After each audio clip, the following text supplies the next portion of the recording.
بندگی کی حقیقت اور قلبی تعلق۔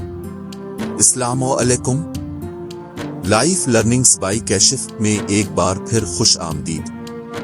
یہ وہ پلیٹ فارم ہے جہاں ہم زندگی کے تلخ حقائق اور انسانی روح کے پوشیدہ پہلوؤں کو سمجھنے کی کوشش کرتے ہیں۔ آج کی ہماری گفتگو کا محور حکیم الامت، شاعر مشرق علامہ محمد اقبال کا وہ انقلابی پیغام ہے جو ہمیں محض رسم بندگی سے نکال کر حقیقت بندگی کی طرف لے جاتا ہے۔ اقبال فرماتے ہیں کہ دل میں خدا کا ہونا لازم ہے۔ اقبال سجدوں میں پڑے رہنے سے جنت نہیں ملتی۔ یہ شعر دراصل اقبال کے اس فلسفے کی عکاسی کرتا ہے جہاں وہ بندگی کو محض ظاہری ارکان سے برتر قرار دیتے ہیں۔ ان کے نزدیک عبادت صرف ایک جسمانی ورزش نہیں ہے، بلکہ یہ روح کا اپنے خالق سے وہ تعلق ہے جو انسان کے کردار اور اعمال سے جھلکنا چاہیے۔ دیکھیے، اقبال یہاں سجدے کی اہمیت سے انکار نہیں کر رہے، بلکہ وہ اس سجدان بے روح پر تنقید کر رہے ہیں جس میں جسم تو زمین پر ہوتا ہے لیکن دل دنیا کے جھمیلوں میں بھٹک رہا ہوتا ہے۔ اس کی مثال بالکل ایسی ہی ہے جیسے ایک کمپیوٹر اس وقت تک بیکار ہے جب تک اس میں سافٹ ویئر بجلی کا کرنٹ نہ ہو۔ بالکل اسی طرح وہ سجدہ جس میں خدا کی یاد کا کرنٹ موجود نہ ہو، وہ محض ایک جسمانی حرکت بن کر رہ جاتا ہے۔ اگر سجدہ کرنے کے بعد بھی انسان کے دل میں نفرت، کینہ اور لالچ باقی رہے تو اس کا مطلب ہے کہ سجدہ صرف پیشانی تک ہی رہا، دل کے نہا خانے تک نہیں پہنچ سکا۔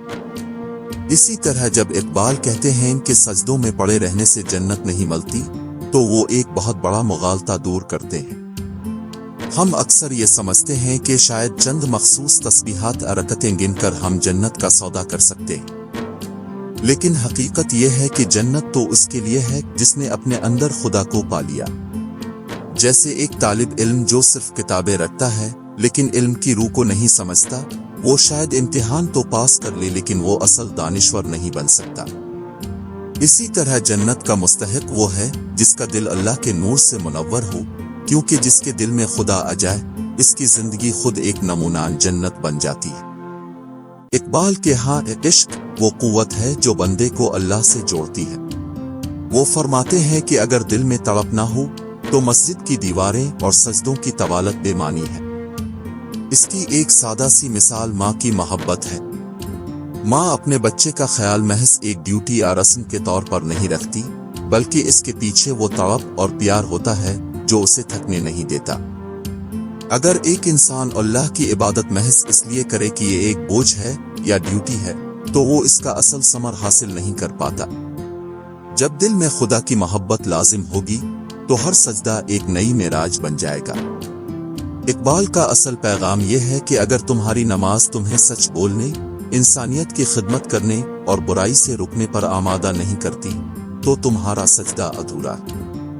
جیسے ایک چراغ کا کام صرف خود روشن ہونا نہیں بلکہ اندھیرے کو ختم کرنا ہے، بالکل ویسے ہی اگر ایک نمازی کا سجدہ اس کے ارد گرد موجود معاشرے میں خیر نہیں پھیلا رہا، تو اس کا مطلب ہے کہ چراغ تو موجود ہے لیکن روشنی غائب ہے۔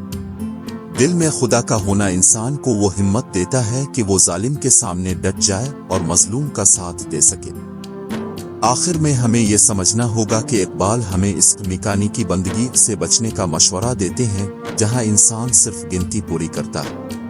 وہ چاہتے ہیں کہ ہم اپنی پیشانی کے ساتھ ساتھ اپنے دل کو بھی جھکانا سیکھیں۔ جب دل سجدہ ریز ہوتا ہے تو پھر انسان صرف مسجد میں ہی نہیں بلکہ بازار میں، دفتر میں اور گھر میں بھی اللہ کے حضور ہوتا ہے۔ امید ہے کہ علامہ اقبال کا یہ فکری پیغام آپ کی زندگی میں ایک نئی تڑپ پیدا کرے گا۔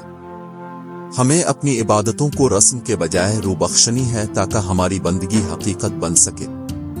اگر آپ کو یہ ویڈیو پسند آئی ہو تو اسے لائک کریں اور اپنے حلقان احباب میں شیئر کریں تاکہ فکر اقبال کی شمع روشن رہے۔ یاد رکھیں، پیشانی کا سجدہ ایک رسم ہو سکتی ہے لیکن دل کا سجدہ ایک انقلاب ہے۔ جڑے رہیے لائف لرننگز بائی کیشف کے ساتھ۔ اگلی ویڈیو تک کے لیے اجازت، اللہ حافظ۔